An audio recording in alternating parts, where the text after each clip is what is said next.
इसमें जो है ना एक ये भी लिख रखा है, थोड़ा सा मैं पीछे का आपको एक वो बता दूं, लेकिन मैंने वो आपको जो है ना पहले ही समझा दिया था कि जैसे क्या है कि आपका सी सरफेस टेम्परेचर और आपका फाइटो प्लैंक्टन पिगमेंट्स, ठीक है, क्लोरोफिल है, इसका जो है ना टेम्परेचर आपका सैटेलाइट क्या है कि आपका जो है ना मतलब इन दो टेम्परेचर की वजह से क्या है कि आपका जो है ना मतलब पोटेंशियल फिशिंग जोन्स का प्रिडिक्शन हो जाता है। जैसे ये बढ़ के बता रहा हूँ मैं कि आपका जो सी सरफेस टेम्परेचर और जो आपका फाइटो प्लैंक्टन पिगमेंट है, इसको यूज करती है आपकी सैटेलाइट, ठीक है। और ये सैटेलाइट यूज करके आपकी दो डिफरेंट आपकी एजेंसीज हैं, ठीक है। एक आपका एक ही है आपकी एजेंसी जो मेजर है, Indian national centre for oceanic information service. इसका आपका जो हेडक्वार्टर है कहाँ पे है, इसको आप जो है ना मतलब पता कर लेना।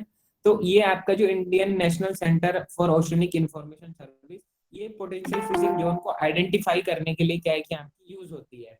वो इसमें थोड़ा सा क्या है कि आपका इम्पोर्टेंट था, तो इसका आपको क्या है कि याद रखना है। बाकी उन चीजों में क्या है कि जो चीजें बच गई हैं वो मैंने लगभग लगभग आपको पहले ही क्या है कि आपकी डिस्कस कर जो है ना मतलब कर चुके हैं हम। लेकिन ये इन कोइस इसकी फुल फॉर्म भी इंपॉर्टेंट है, और इन कोइस कैसे पोटेंशियल फिशिंग जोन का आइडेंटिफिकेशन करता है, फाइटोपिगमेंट पिगमेंट ए एंड आपका सी सरफेस टेम्परेचर का यूटिलाइजमेंट करके। अब मेरी एक जो है ना मतलब एक बात बताओ, जैसे आप अभी क्या है कि अपवेलिंग हुई है, मतलब रिसेंट में अपवेलिंग हुई है, तो आपका जो अपवेल वाटर है, ठीक है, जो रिसेंट में अभी अपवेलिंग हुई है, तो अपवेल वाटर जो है उसकी डेंसिटी हाई होगी या फिर लो होगी? ये क्वेश्चन मैं यूपीएससी का पूछ रहा हूँ आपसे ना, एक बार यूपीएससी में आया था, तो मतलब है तो फिशरीज का ही भाई। लो अपवेल होगी। हम्म सर लो होती है। लो हाई होती है। होती है सर। हम्म लो होता है सर वाटर डेंसिटी जब बेलिंग में। अर्चना कुछ कह रही थी। सर हाई होगा सर, शुरू में हाई होता है। हाँ, वो कैसे हाई होगा? Very good.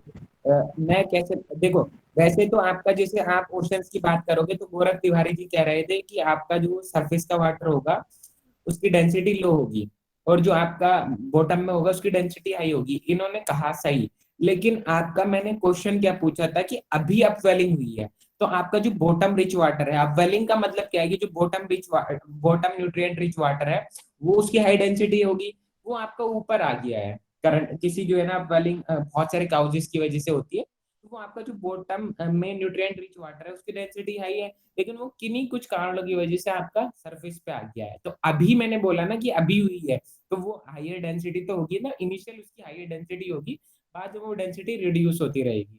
जैसे जैसे ना किसी वाटर बॉडीज का टेम्परेचर इंक्रीज करता है, तो वाटर बॉडी का टेम्परेचर इंक्रीज करने की वजह से आपका जो सरफेस पे टेम्परेचर इंक्रीज करेगा, तो उसकी वजह से आपका जो वाटर है वो लेस डेंस क्या है कि आपका होता है, जो टेम्परेचर इंक्रीज करता है। जैसे कोल्डर वाटर आपका हाइयर डेंसर होगा as compared to warmer water, ठीक है।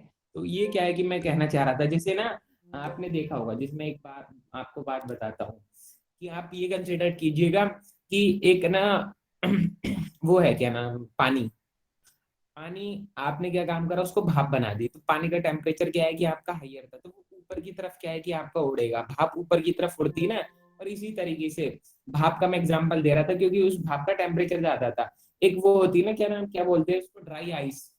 तो ड्राई आइस को अगर आप गर्म करोगे तो वो जो है ना मतलब जैसे मूवीज वगैरह में जो वो बनाते हैं ना, क्या कहते हैं उनको, बादल वगैरह, स्काई, तो वो उसी का एग्जांपल लेते हैं। तो नीचे जो है ना उसकी जो भाप होगी वो नीचे नीचे क्या है कि आपकी होती है, क्योंकि उसका टेम्परेचर क्या है कि आपका कम होता है। तो इस चीज से याद जरूर रखना है, कुछ कुछ चीजें ना मतलब बड़ी भारी याद होती हैं, भारी होता है याद करना, लेकिन उन चीजों को आप कैसे भी ट्रिक बना के याद करिएगा, लेकिन याद जरूर अब सर करिएगा। एक बार और बता दीजिए। मैं फिर दोबारा बता रहा हूँ कि ऐसा होता है ना कि एग्जाम्पल ले रहा था मैं, एक सिंपल एग्जाम्पल कि टेम्परेचर को कैसे याद रखें, क्योंकि एग्जाम में ऐसा होता है ना कि जैसे आप एग्जाम देने गए तो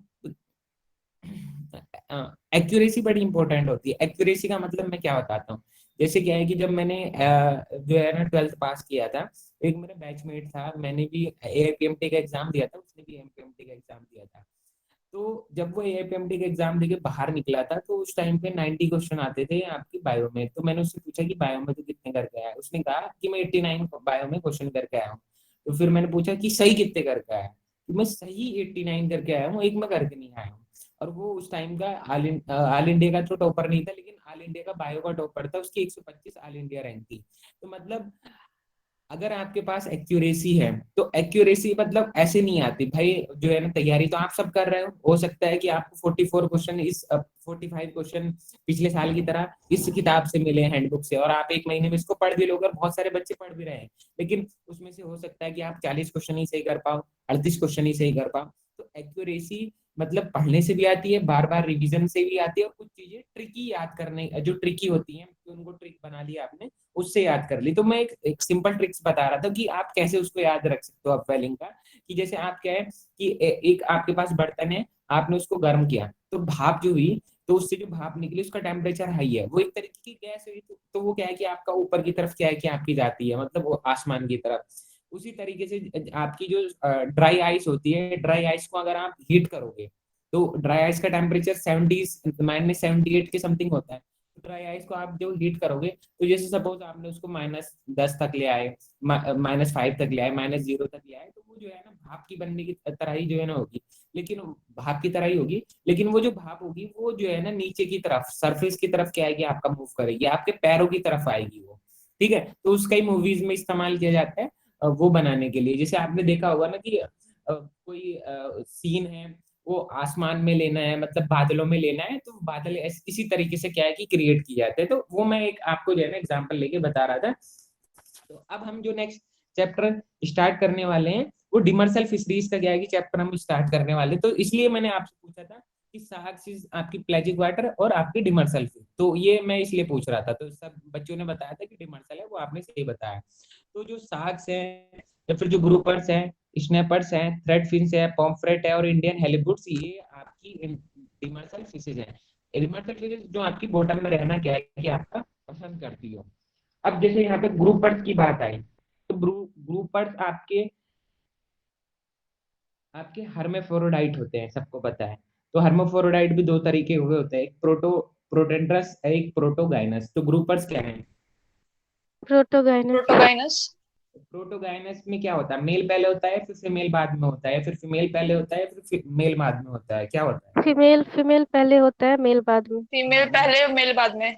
मैंने आपको बताया था ना कि इसको याद कैसे रखना। बहुत सारे बच्चे कंफ्यूज हो जाते हैं एग्जाम में, जब आपको प्रेशर होता है ना, क्योंकि जब आप एग्जाम देने जाओगे, तो आपके पास आपके अभी तो कोई एग्जाम करीब नहीं आया, तो बड़े मजे में जो है ना गाड़ी चल रही है, लेकिन जैसे जैसे एग्जाम करीब आएगा, तो आपके दिमाग का प्रेशर बहुत ज्यादा बढ़ने लगेगा।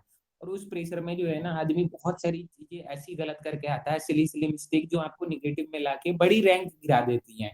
कि भाई अगर आपने सपोज 110 क्वेश्चन अटेम्प्ट किए, तो उसमें से आपने ऐसा किया कि 10 क्वेश्चन हो सकते हैं कि आपको आते हो, लेकिन आपने उनको प्रेशर में गलत कर दिया। तो जो ट्रिकें होती हैं, वो ट्रिकें वहां पे काम आती है, कि कुछ ट्रिकें ऐसे होती है ना कि आदमी कभी नहीं बोलता। तो जैसे मैंने प्रोटोगाइनस की बताया था, प्रोटोगाइनस को आप कैसे कहोगे कि मेल पहले फीमेल कैसे, तो प्रोटोगाइनस मतलब गायनी, मतलब होता है गायनी होता है फीमेल डॉक्टर, तो मतलब पहले वो फीमेल थी, देन उसने उसके बाद सेक्स रिवर्सल किया, देन मेल हुई, तो ग्रुपर्स क्या है कि उसका एग्जाम्पल हुआ। ठीक है, तो डिमर्सल फिशेस क्या है कि आपकी मेजर कंपोनेंट है मरीन फिश लैंडिंग में, इंडियन कोस्ट में। पहले आपका क्या है कि आज का जैसे डीप सी फिशिंग पॉलिसी आई है, जब से डिमर्सल फिशेस को एक्सप्लॉइट करना क्या है कि आपका स्टार्ट किया गया है। पहले तो प्लेज 50 मीटर डेप्थ तक ही गया कि आप एक्सप्लॉइट करते थे, लेकिन फिर बाद में गियर्स में इंप्रूवमेंट हुआ, आपके क्राफ्ट में इंप्रूवमेंट हुआ, देन जो आपकी डिमर्सल फिशेस है उनको क्या है कि आपने एक्सप्लॉइट करना क्या है कि आपका स्टार्ट कर दिया। तो डिमर्सल फिशेस ग्रुप्स यहाँ पे बताए गए हैं, sharks, groupers, snappers, thread fins, pomfret, Indian halibuts. इनकी काफी कमर्शियल वैल्यू भी है, और ये इंडियन मैरीन फिशरीज में क्या है कि आपका इकोनॉमी में क्या है कि इनका कंट्रीब्यूशन भी है। तो आपका वर्ल्ड जो इंडियन इकोनॉमी में जो आपका फिशरीज का कंट्रीब्यूशन है वो कितना है बच्चों? 1.24। 1.24। और आपका एग्रीकल्चर जीडीपी में? 7.28। 7.28। Very good. ठीक है, तो ये जो आपकी ग्रुप्स हैं, specially of larger size are targeted by fisherman, मतलब क्या है कि जो ये डिमर्सल फिशेस ग्रुप है, इनका जो ग्रुप है डिमर्सल फिशेस का, जो लार्ज साइज की है, इनको फिशरमैन टारगेट करते हैं, क्योंकि इसकी टारगेटेड फिशिंग होती है। दूसरा क्या है कि इसको जो है ना मतलब आप जो प्लेजिक वाटर में आपकी जो प्लेजिक वाटर में जो फिशेज है उनके लिए जो आप गियर इस्तेमाल कर रहे हो वो गियर यहाँ पे एप्लीकेबल नहीं होते। जैसे प्लेजिक वाटर फिशरीज में आपका पर्सिन्स इस्तेमाल हो जाएंगे, तो पर्सिन्स डिमर्सल में क्या है कि आपके नहीं हो सकते। तो इसमें डिफरेंट टाइप्स के ग्राफ्स एंड गियर्स का कॉम्बिनेशन क्या है कि आपका इसमें क्या है कि आपका होता है। ठीक है। और जो आपकी डिमर्सल फिशेज हैं वो लेस अफेक्टेड होती है, क्योंकि आपके एनवायरनमेंट के चेंज होने की वजह से या फिर आपका जो टेम्परेचर सर स्पीड और पॉम्फ्रेट दोनों में आता है? पॉम्फ्रेट पॉम्फ्रेट आपका हाँ दोनों में आ सकता है। क्योंकि ऐसा होता है ना कि कुछ कुछ फिशेज ऐसा होता है कि वो आपका माइग्रेशन करती रहती हैं, वो हॉरिजेंटल माइग्रेशन करती है ना। जैसे ट्यूना है, ट्यूना वर्टिकल माइग्रेशन करती है, हॉरिजेंटल माइग्रेशन करती है। Sir horizontal. हॉरिजॉन्टल। और जेड। वर्टिकल माइग्रेशन करती है। जैसे इसमें यहाँ पे आप पॉम्फ्रेट लिखा हुआ दे रहा है, तो पॉम्फ्रेट क्या है कि आपका जो है ना डिमर्सल फिशेज में भी आता है, और आपका पॉम्फ्रेट हमने अभी पीछे ही पढ़ा तो प्लेजिक वाटर फिशेज में भी है। अब वो माइग्रेशन क्या है कि आपका हो रहा है ना उनका, कि वो आपका प्लेजिक वाटर में भी रिसोर्स की जो है ना कैप्चर हो रही है। जैसे क्या है कि आपका जू प्लैंक्टन्स होते हैं, तो जू प्लैंक्टन भी आपको वर्टिकल माइग्रेशन शो करते हैं कि दिन के टाइम पे उनको पता होगा कि प्रेडेटर्स उनको कंज्यूम कर सकते हैं, तो वो डीपर वाटर में चले जाते हैं। रात में वो ऊपर आ जाते हैं क्योंकि उस टाइम पे प्रेडेटर्स एक्टिव नहीं होते थे, उनकी आई जो होती है वो उनको दिख ही नहीं पाते, तो रात में वो फाइटोप्लैंक्टन की ग्रेजिंग करने के क्या आपका आता है। तो कुछ फिशेज भी इस तरीके की नेचर की क्या है कि आपकी होती हैं। तो वो तनुजा का क्वेश्चन क्या है कि आपका सही था। ठीक है। तो ये हम डिमर्सल फिशेस की क्या है कि जो है ना हम यहाँ पे बात कर रहे थे। अब डिमर्सल फिशेस की क्या है कि हम जो है ना मतलब बात कर रहे हैं, तो वर्टिकल डिस्ट्रीब्यूशन के बेसिस पे फिशेस को क्या है कि ब्रॉडली क्लासिफाइड किया गया है प्लेजिक और आपका डिमर्सल फिशेस में। जो स्पीसीज क्या है कि आपके डिस्ट्रीब्यूटेड है सी फ्लोर में आपके 5 मीटर डेप्थ तक या फिर उससे अबव, तो उनको आप प्लेजिक वाटर फिशेस क्या है कि कंसिडर करोगे। और जो आपकी स्पीसीज क्या है कि आपकी डिस्ट्रीब्यूटेड है 5 मीटर डेप्थ या फिर उसके जो मतलब ये समझिएगा कि 5 मीटर डेप्थ से नीचे जो फिशेज है वो आपकी डिमर्सल फिशेज है, और जो 5 मीटर डेप्थ से सी फ्लोर तक की जो रेंज में आ रही है उनको आप प्लेजिक वाटर फिशेज क्या है कि जो है ना मतलब कंसिडर करेंगे।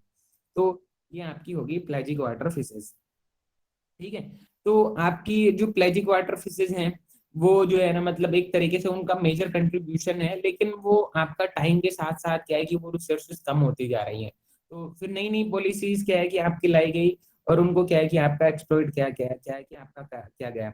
जैसे क्या है कि आपके बहुत सारी फिशेज क्या है कि आपका वर्टिकल माइग्रेशन क्या है कि आपका शो करती है। वो वर्टिकल माइग्रेशन फीडिंग के लिए, शेल्टर के लिए, स्पाउनिंग के लिए, या फिर उनका डिफरेंशियल बिहेवियर होता है लाइट या फिर हाइड्रोट्रैफिक लिमिटेशंस में। तो आपकी जो मोस्ट प्लेजिक फिशेज हैं वो सरफेस पे क्या है कि आपकी आती हैं सनसेट से पहले, और वो क्या है कि आपका सनराइज के बाद क्या है कि वो डीपर लेयर में क्या है कि आपका चली जाती है। ठीक है। तो आपकी जो डिमर्सल फिशेज हैं वो भी वर्टिकल माइग्रेशन क्या है कि आपका करती है, और डायगोनल डिफरेंसेस क्या है कि आपके हैबिटेट में क्या है कि आपका सो क्या है कि आपका जो है ना मतलब करती है। तो आपका जो डायगोनल वर्टिकल माइग्रेशन है, तो बहुत सारी जो है ना स्पीसीज वर्टिकल माइग्रेशन शो करती है। अलग अलग क्या है कि उसके क्या है कि आपके रीजंस क्या है कि आपके हो सकते हैं। तो डिमर्सल फिशेज की लैंडिंग की क्या है कि जो है ना यहाँ पे बात की गई है। तो अलग अलग फिशेज की लैंडिंग हम क्या है कि अब जो है ना आगे हम पढ़ने ही वाले हैं। अब यहाँ पे मैं हर हर बार बच्चों से पूछता हूँ कि कॉन्टिनेंटल शेल्फ एरिया की बात। ठीक है। तो कॉन्टिनेंटल शेल्फ एरिया सबको पता है कि नॉर्थ वेस्ट कोस्ट का आपका सबसे ज्यादा हाईएस्ट है, फिर साउथ वेस्ट कोस्ट का है, फिर साउथ ईस्ट कोस्ट का है, and then north west coast का है। तो वो यहीं से मैं पूछता हूँ, वो यहीं इसी हैंडबुक में क्या है कि आपका लिखा गया है।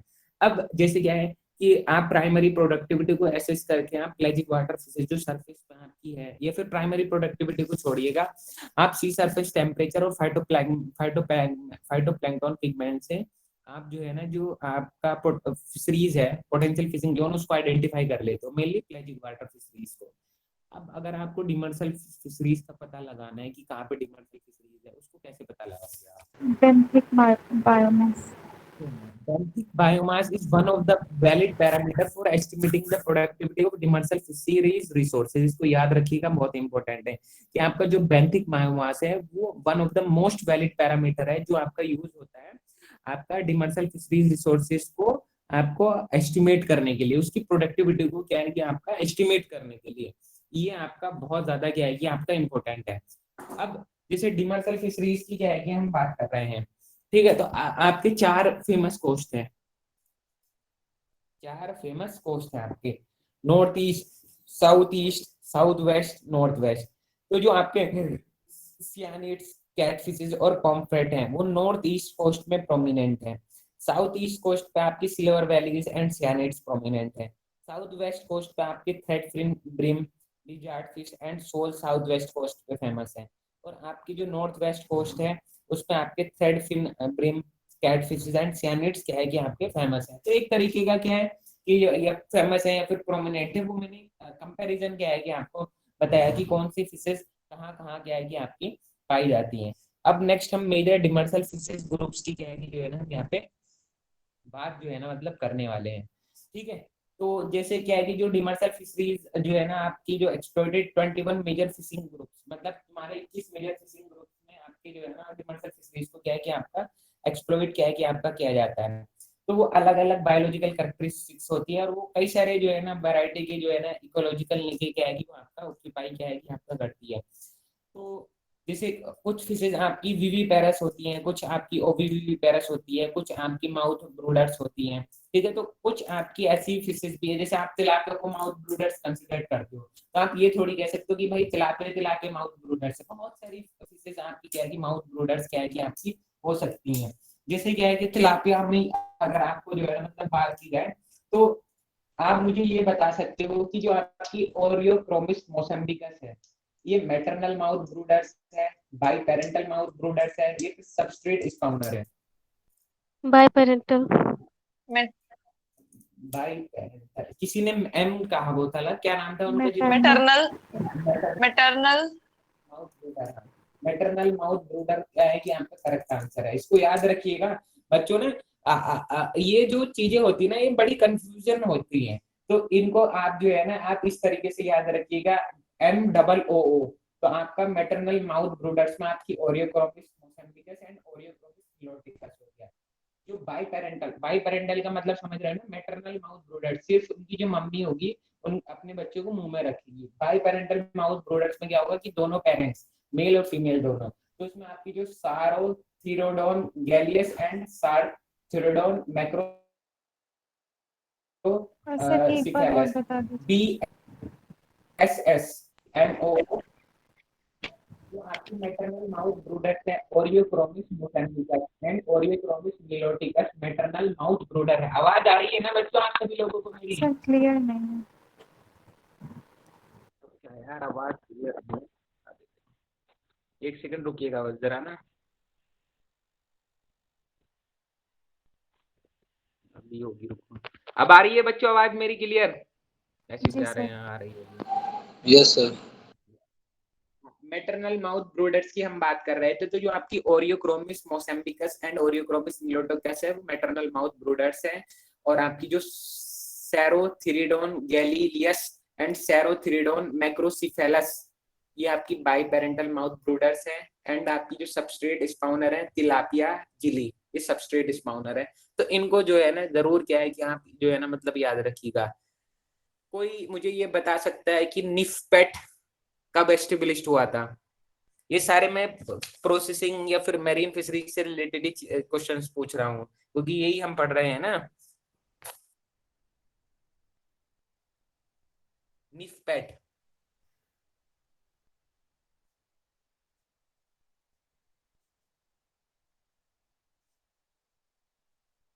NIFPHATT फुल फॉर्म भी बहुत सारे बच्चों को पता होगी। कोचिन में है, अक्टूबर 17 1958 को 52 को सॉरी इसका एस्टेब्लिशमेंट हुआ था। NIO का सबको पता होगा, national institute of Goa, Panaji में है ये, गोवा पणजी जगह है, पणजी एक शहर है, गोवा स्टेट है। तो ये कब एस्टेब्लिश हुआ था NIO? ये इन सोइस की भी अब वो पता करना ना, मुझे अभी ये इसका याद नहीं आ रहा है। International centre for oceanic information centre. Sir ये गोवा में है सर, ये आई थिंक 1998 में हुआ था। 1998 ना एक्चुअली मेरी डेट ऑफ बर्थ है, उसमें ना एक ही चीज हुई थी, वो आपका क्या क्या बोलते हैं ना उसको, ओशन से रिलेटेड जो काम हुआ था ना, मैं बोल रहा हूँ उसको, ओशन से रिलेटेड एक काम हुआ था 1998 में, उससे मेरी याद है 1998 में क्या हुआ था। तो तो आपका जो एनआईओ गोवा है वो 1996 में एस्टेब्लिश हुआ था। बहुत पुराना इंस्टीट्यूट है यार ये। सीआईएफई के 5 साल के बाद ही हो गया था, है ना। सीआईएफई 1961 में हुआ था ना जी बच्चों। Yes sir, yes sir. तो इन चीजों को क्या है कि यस यार सर। याद रखो। हाँ हाँ, ये जो है ना चीजें कुछ ऐसी हैं कि मतलब अब ना, मतलब ऐसा नहीं होना चाहिए कि हर चीज को आदमी याद कर सकता है, ऐसा तो कभी पॉसिबल हो ही नहीं सकता। लेकिन आप मैक्सिमम चीजों को क्या है कि याद करने की जो है ना मतलब कोशिश क्या है कि जो है ना मतलब रखो। तो अब हम साक्स की क्या है कि जो है ना सीधा क्या है कि जो है ना मतलब बात करते हैं, ठीक है। तो साक्स क्या है कि आपके रिलेटिव्स हैं इलास्मो ब्रांच। आपके इलास्मो ब्रांच या फिर साक्स के अंदर आपका कौन सा जो है ना मतलब ये आपकी यूज की जाती है कंजप्शन पर्पस के लिए या कि नहीं, इनको कंज्यूम किया जा सकता है कि नहीं, ये बताओ मुझे साक्स को। डायरेक्टली किया जा सकता, क्यों नहीं किया जा सकता डायरेक्टली? हाँ यूज नहीं बनता है, लेकिन आजकल बहुत सारी टेक्निक्स आ गई वैसे तो। इनके बहुत सारे प्रोडक्ट्स क्या है कि आपके बनते हैं साग से, ना साग से डिफरेंट बाई प्रोडक्ट्स क्या है कि आपके बनते हैं। दूसरा क्या है कि इसके मीट को ऐसे कंज्यूम नहीं किया जा सकता क्योंकि इसके अंदर आपका हाई यूरिया कंटेंट होता है। लेकिन बहुत सारी टेक्निक से यूरिया की जो कंसेंट्रेशन है वो क्या है कि आपकी डिक्रीज की जाती है, एंड देन उसको क्या है कि आपका यूज क्या है कि आपका किया जाता है। ठीक है, तो आपके जो साग है और या फिर जो उसके रिलेटिव्स है उसको आप प्लाज्मोरांस क्या है कि आप कंसिडर करते हो या फिर इलास्मो ब्रांच कहा जाता है। और वो कैसे करेक्टराइज किया जाता है कि उनके अंदर आपके बहुत ज्यादा हैवी स्केलेटन क्या है कि आपके होते हैं, ठीक है। तो ये है बहुत पुरानी है, 400 मिलियन ईयर अगो क्या है कि इसको हो गया है। तो साक्स अभी की नहीं है, बहुत पुराने टाइम की क्या है कि जो है ना साक्स क्या है कि आपकी है। तो साक्स के अंदर क्या है कि आपकी कई तरह क्या है कि आपकी स्पीसीज है। तो सबसे पहले तो मुझे ये बता दो लार्जेस्ट शार्क कौन सी है? Rhincodon typus. Whale. Rincodon typus. हाँ, Rhincodon typus is the correct answer. Whale shark इसको कहा जाता है। और इसकी जो लेंथ है, लार्जेस्ट फिश है ये वर्ल्ड की, 1400 सेंटीमीटर इसकी लेंथ है लार्जेस्ट शार्क की। दूसरा क्वेश्चन फिर दोबारा आपसे पूछा जाता है, स्मॉलेस्ट शार्क बताइएगा। Eridacnis radcliffei. Eridacnis radcliffei is the smallest shark, उसकी जो लेंथ है आपकी 24 सेंटीमीटर है। तो इसको क्या है कि जो है ना मतलब आप याद रखिएगा। शार्क एक कंडीशन आपकी एग्जिस्ट करती है, शार्क एक कंडीशन क्या एग्जिस्ट करती है, ओवीफेगस। ओवीफेगस, ओवीफेगस कंडीशन को आप एक्सप्लेन कीजिएगा एक एक लाइन में या फिर एक दो वर्ड में। ओवीफेगस एग कंडीशन। ईटिंग। हाँ एग मतलब ईटिंग। कि आपका जो एम्ब्रियो है वो आपके अंडे खाना क्या है कि आपका स्टार्ट कर देता है। तो टेम्परेट शार्क आपकी इस तरीके की हरकत क्या है कि आपकी शो करती है। तो बहुत सारी स्पीसीज के एक तरीके से आप ये कह सकते हो कि साइंटिफिक नेम यहाँ पे जो है ना दिए गए हैं और उनकी फैमिली। अब आप कहोगे कि सर ये इम्पोर्टेंट है कि नहीं है?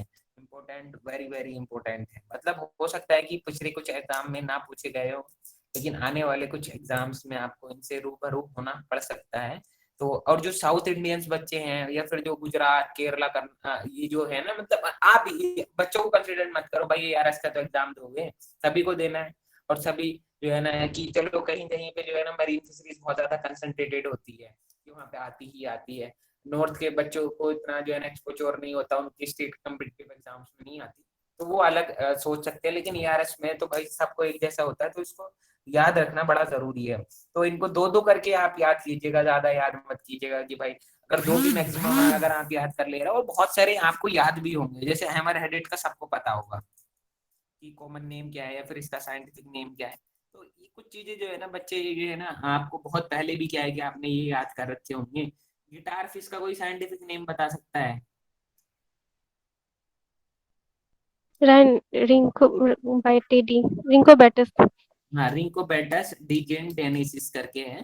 तो मतलब वेरी गुड, इतना भी अगर आपको याद हो रहा है तो अच्छी जो है ना मतलब बात है। गैंगेटिक सार्ग का जो है ना ग्लाइफिसिस गैंगेटिकस बहुत सारे। और हाँ, सारी क्वेश्चन, एक क्वेश्चन आपसे जो है ना मुझे पूछना है। एक क्वेश्चन क्या पूछना है, ये है कि मैंने आपको पढ़ा रखा है इसलिए मैं पूछ रहा हूँ, ठीक है। वाइल्ड लाइफ प्रोटेक्शन एक्ट जो है आपका कब इनेक्ट हुआ? 1972। 1972. हाँ, मैं सबसे सुनना चाहता, लेकिन क्वेश्चन ये नहीं था।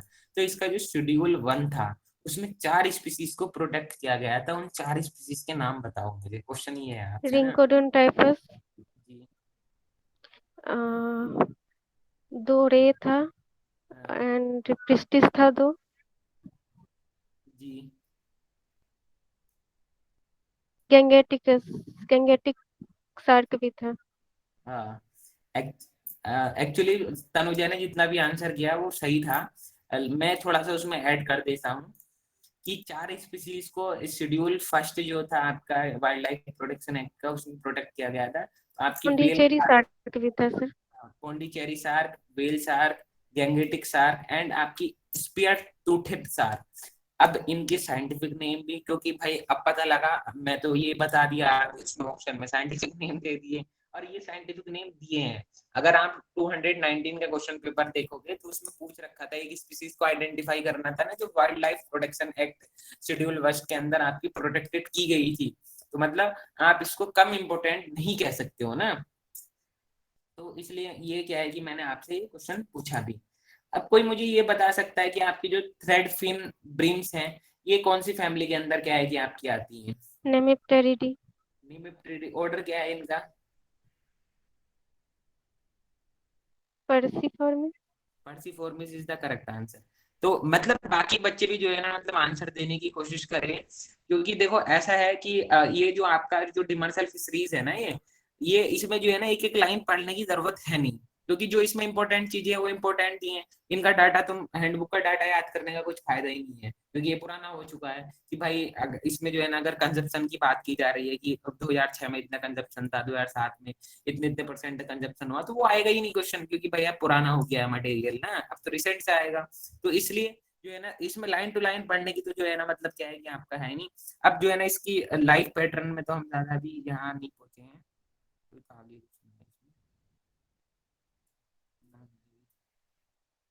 हाँ इधर।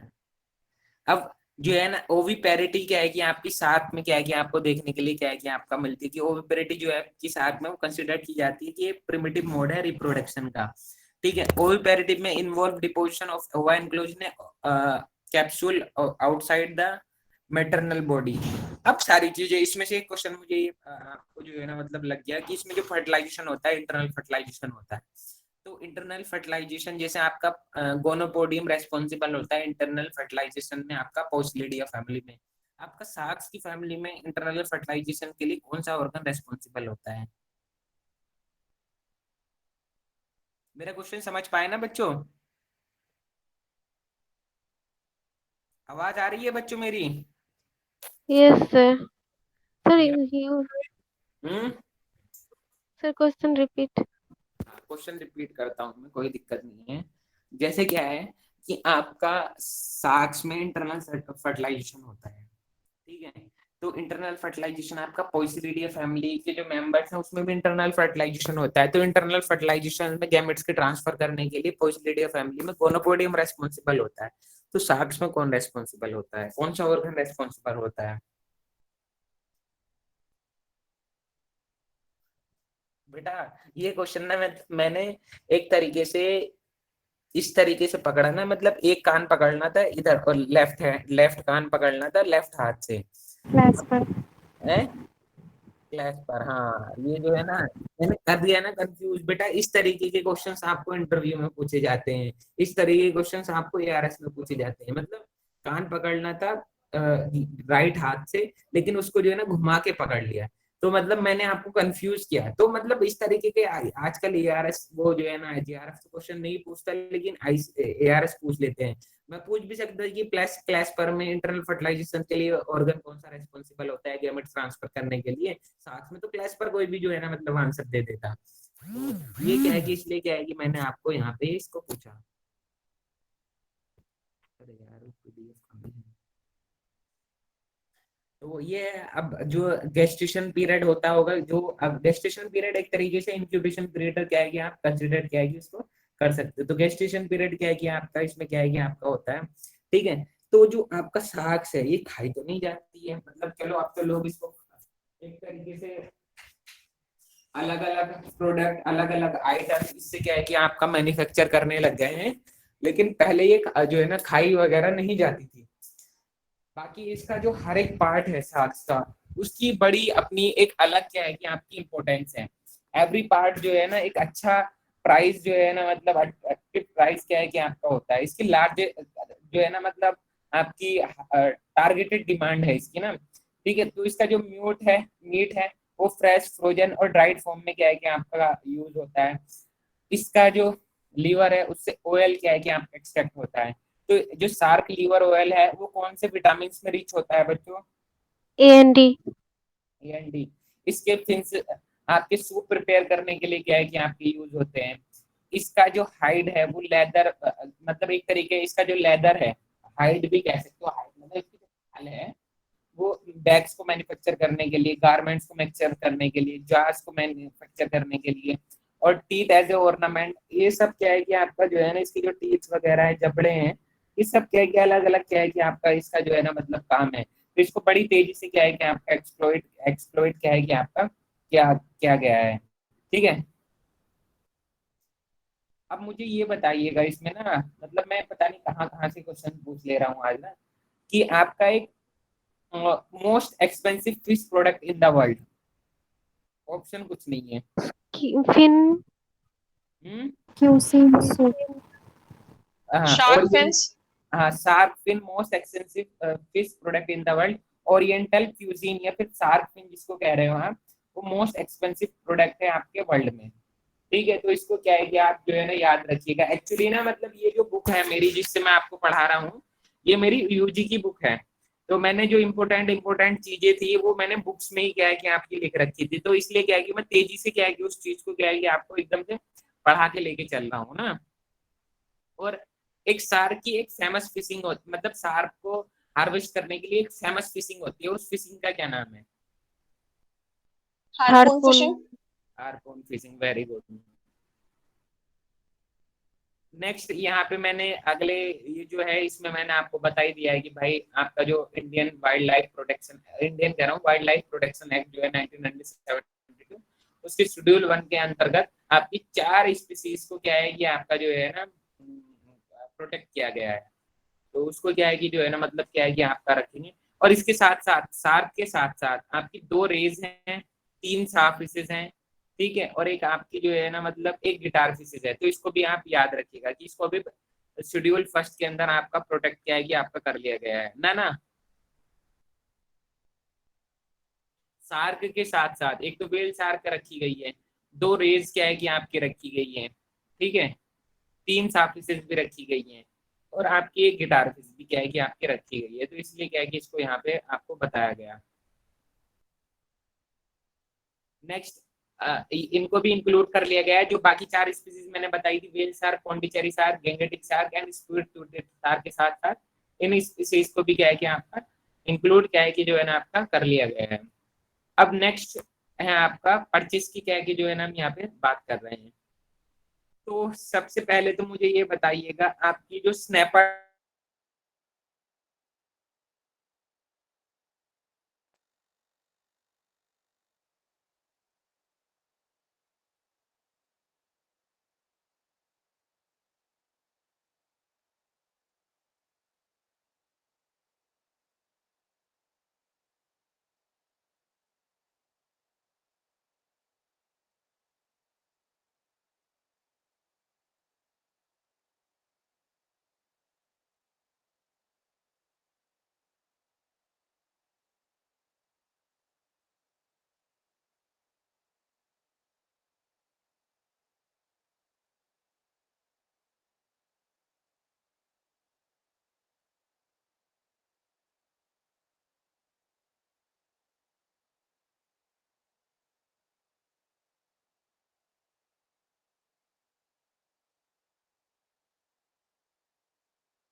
जी बच्चों, आवाज आ रही है मेरी? Yes, sir. मेरी मीटिंग लीव हो गई थी, मेरे को अब पता लगा इसलिए। हाँ, तो अब मैं क्वेश्चन पूछ रहा था आपसे उस टाइम कि आपकी जो स्नैपर्स हैं वो कौन सी फैमिली को क्या है कि आपका बिलोंग करते हैं? Lurjandi. Lutjanity. हाँ हाँ। और जो आपकी पिग फेस ब्रीम्स है वो कौन सी फैमिली को बिलोंग करती हैं? Lathrinidi. लेथ्रिनिडी, हाँ। लेथ्रिनिडी को बिगर पैचेस के नाम से भी जो है ना मतलब जाना जाता है, क्योंकि इनका बॉडी साइज की वजह से। लेथ्रिनिडी को आप जो है ना बिगर पर्च के नाम से भी जानते हैं, इनके बॉडी साइज की वजह से। और जो सिगनेथ्रिडी है, सिगेंथ्रिडी है, तो सिगनेथ्रिडी को आप माइनर पर्च के नाम से जानते हैं, छोटे स्मॉल साइज की वजह से। ठीक है, तो ये हमने क्या है कि यहाँ पे पढ़ा। और ज्यादातर जो आपकी पर्चेज हैं, जैसे यहाँ पे जो है ना मतलब अगर मैं बात करूंगा group of fishes properly called purchase, मतलब क्या है कि आपकी जो परचेस है वो पर्सिफॉर्मिस ऑर्डर के अंदर आती है। इसके अंदर पर्सिफॉर्मिस ऑर्डर के अंदर आपकी 20 से ज्यादा क्या है कि आपकी फैमिली है। जैसे सेरेनिटी फैमिली के अंदर आपके ग्रुपर्स आते हैं, लुथरा जेरेंटी फैमिली के अंदर आपके स्नैपर्स आते हैं, लेथरिडी के अंदर बिग फिश ब्रेम आती हैं। इनको मेजर पर्सिस कहा जाता है बॉडी साइज की वजह से। नेमेप्ट्री फैमिली के अंदर आपकी कौन सी फिश आती है? Thread fin breams. ठीक है, प्री कैंथ्रिडी फैमिली के जो है ना मतलब है आपकी। इसके अलावा आपकी प्री स्पेरिडी फैमिली कैंथ्रिडी है, सिग्नेटरी है, उसको जो है ना माइनर पर्च कहा जाता है, छोटे बॉडी साइज की वजह से। अब जो ज्यादातर पर्चेज हैं ये बॉटम ड्वेलर्स हैं, तभी तो डिमर्सल फिशेस हैं। तो जो रॉक्स या फिर कोरल एरिया है वहाँ क्या है कि आपका इनहिबिट करना क्या है कि आपका पसंद करती है। और ज्यादातर पर्च ये करना कुमारी केरला वगैरह का जो इलाका है, क्वीन बैंक किलोन बैंक है, यहाँ क्या है कि ज्यादातर क्या है कि आपकी पाई जाती है। अगर लाइफ पैटर्न्स की अगर मैं बात करूं, तो ये लाइफ पैटर्न्स आपके प्रोटोगाइनस हर्माफ्रोडाइट है कि इनिशियली आपकी फीमेल होंगी एंड देन बाद में क्या है कि आपका इनका सेक्स का क्या है कि हो जाता है, देन अपना आपका क्या है कि आपका चेंज कर लेती है।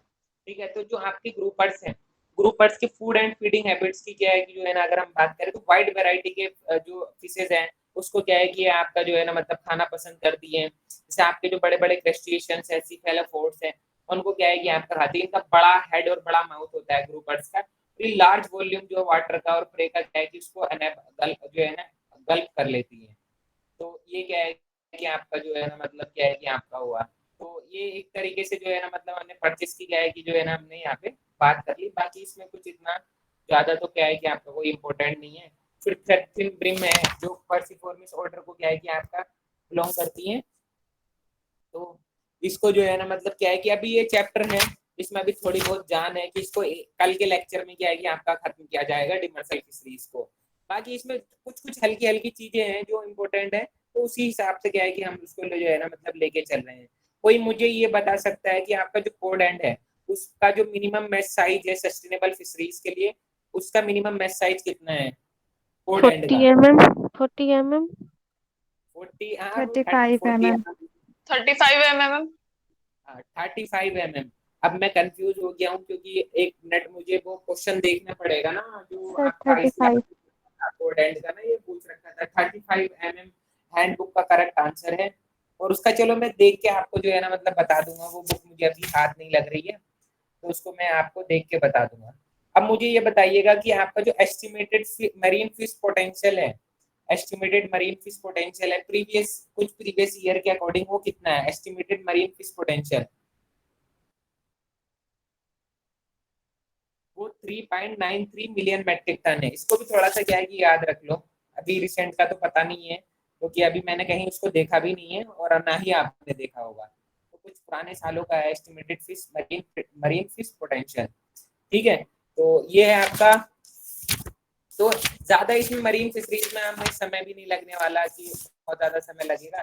कल हम नया कोई चैप्टर भी क्या है कि हम स्टार्ट कर देंगे, लेकिन हमने प्लेजिक वाटर फिशरीज और जो वो है वो पढ़ ली। अब इसके बाद हम जो है ना नेक्स्ट क्वेश्चन एक डीप सी फिशरीज है। मतलब पहले हम जो है ना इस हफ्ते के अंदर अंदर जो मरीन फिशरीज का हैंडबुक में पोर्शन है उसको हम जो है ना क्या है कि कवर अप कर लेंगे। फिर कई क्या है कि जो हैंडबुक है जैसे मैंने टाइम टेबल भेज रखा है, तो धीरे धीरे क्या है कि इसको कवर करते हुए जो है ना मतलब चलते हैं।